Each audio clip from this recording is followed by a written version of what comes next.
Well, welcome to What Yacht To Do. I'm Sam at the helm of the Here's To Us, our Carver 504, and we are enjoying this journey. Last night was so peaceful here. We slept like babies.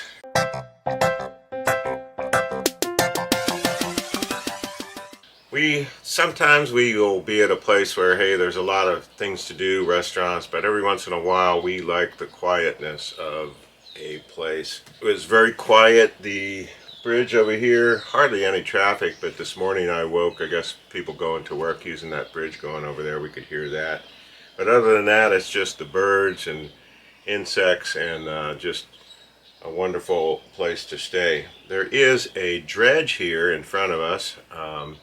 Shout out to Ethan, the lockmaster, who let us stay here on the Blue Line rather early, and we had the luxury of having two 30 amp plugs that we could get our splitters on and run everything on the boat, which was just absolutely great. On the Rideau Canal, there's going to be probably no places that I've seen 50 amp power. There may be, but generally what you're going to see is 30 amps. And normally we don't have the luxury of plugging into two 30 amps. And this is a Y from a 30 amp goes into this. It does its electrical things. I know that it's getting power. There's a red light in there. It plugs into our ship 50 amp. Now, most of the time, like I said, you will have a pole here and you'll have a pole there. There'll only be one of these receptacles on it. And so what you'll need is something to go from a 30 amp to a 50 amp and then plug into the ship's power. Now, depending on your electrical setup in your boat, what you might be able to run may be limited. On our boat, it goes to both legs of it, but we have to monitor how many amps are going into it. In other words, I probably can't run all 5 air conditioners, which we never do anyway on the Here's To Us. I got 3 downstairs, 2 upstairs. But we'll at least be able to run 1 air conditioner and heat hot water, no problem. So if you have a 50 amp boat, that's what you're going to have to deal with. If you have a boat that has two 30 amps on it, well, you're in another area there, okay? If you can get two 30 amps like this pole, fine. If you can only get one, depending on your boat's electrical system, how it's wired, you may be limited to what you can use on your boat. We had air conditioning last night. We can get air conditioning with just one leg of the 30 amp. That's not a problem. But having everything on the boat that we could use was just great.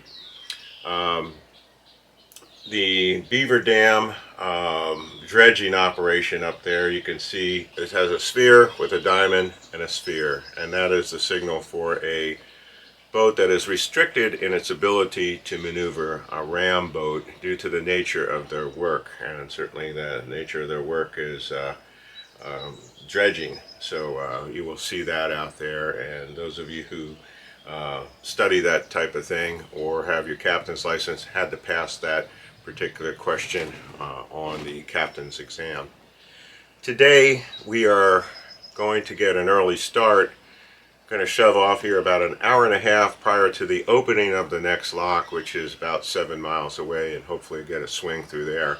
That is Marrickville, and a popular stop. There are 3 locks there, and then a bit of a ways to Close Lock, C-L-O-W-E-S, and then 2 locks that are also close together, 18 and 19, the Nicholson's locks. And then we'll be going through lock 17, Burritts Rapids. And after we get through Burritts Rapids, we'll kind of make a sharp turn to the left. There's a dock behind an island there. I've talked to the lockmaster already, Nick, and he says, yeah, there's plenty of space on there and power. Taking off from this lock, beautiful state, and last night had our own picnic table right there. All right, you're clear. Wow. That's the beaver dam that the dredging operation were taking care of yesterday. Hey there, we are starting to see signs of life. We're not the only crazy ones out early in the morning, are we? No.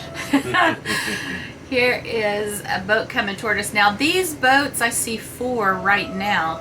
They are going the way you're supposed to go on the Rideau. Well, I don't know where it's supposed to go, but this is it's like a, I thought it was a Nordic tug. Yeah, maybe it is.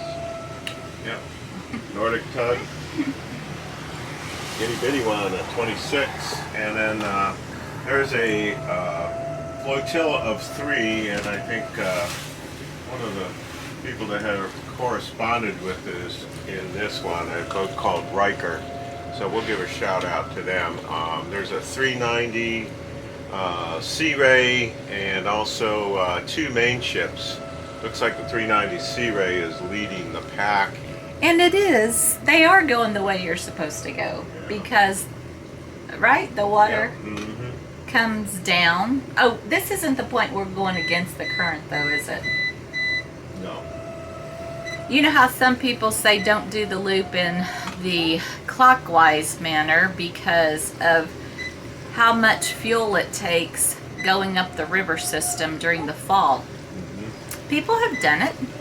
We know people that have done it, and yeah, they had to get creative about where to find fuel. Yeah, exactly. Exciting time here at the lock. Sam's working at the back.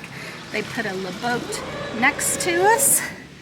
There is a big boat right there, and then another little boat in front. So they have us packed in here. This is the most that we have had in one of these smaller type locks on the Rideau. It is day 5 on the Rideau, and we are planning actually a 7-day journey, which seems very comfortable. And we have been spoiled up to this point. We had almost no traffic. We've been in the locks by ourselves, maybe one other boat once in a while.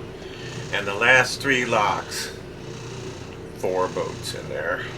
2 big ones and 2, well, 1 medium and then 1 small one. And now, because the locks are so close together, the lockmaster wants us to travel and go through the next locks together. So, togetherness. Some people call it buddy boating. I don't know. I call it a clog or a pack. I don't do well traveling in packs. We are number 3 in the stream here. We got 2 boats out in front of us. We're going along here and we are at pretty much idle. The big 32-inch wheels are still pushing us at 5.36 miles per hour. But it's a beautiful day. You know, it sounds like I'm complaining. Yes, it is. Rev says I'm complaining. I'm like, okay, well, we were spoiled and now, okay, we gotta coordinate with other boats. But in any case, it's still a beautiful day. We just left that lock. You can see the dam over there on that side. Now, check this out. We're following those 2 boats into the cut where the next lock is. And it's a double lock, 18 and 19. Beautiful part.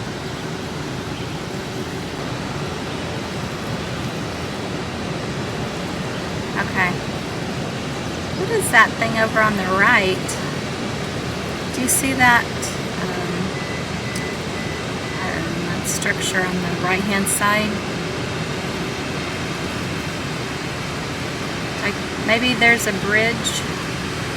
This looks like summer now, doesn't it? Yeah, it's going to be summer. I guess it's going to get the credit here. Yeah, we got 4 boats out here in front of us. Those 2 boats are going the opposite direction and are just getting ready to go into the lock that we came from. Yeah, that last boat's coming out of the lock there. And these boats are getting ready to go in. And we are full steam ahead. Okay, not full steam ahead. Poking along down the Rideau. Woo, doggy is all I can say. It's time for a beer because today was 7 locks, and I gotta tell you, it was more stressful today because every lock, 4 boats. We were the 3rd one in. There's something about going through alone, or maybe just with one other boat. But with 4 boats, it takes a long time. We started out, what did we start out at? About 7:30. It's about 1 o'clock right now, and I feel like, man, I've been through a gym workout or something like that, so it's time for a beer. But it can be pretty stressful, 7 locks, particularly, you know, and I guess, you know, that's going to be the norm from now on, is because they've got the holidays coming up, and this thing is just going to get crowded and more crowded. So we are so fortunate that we chose to do it this way. So thanks for coming along with us, and we'll see you next time on What Yacht To Do.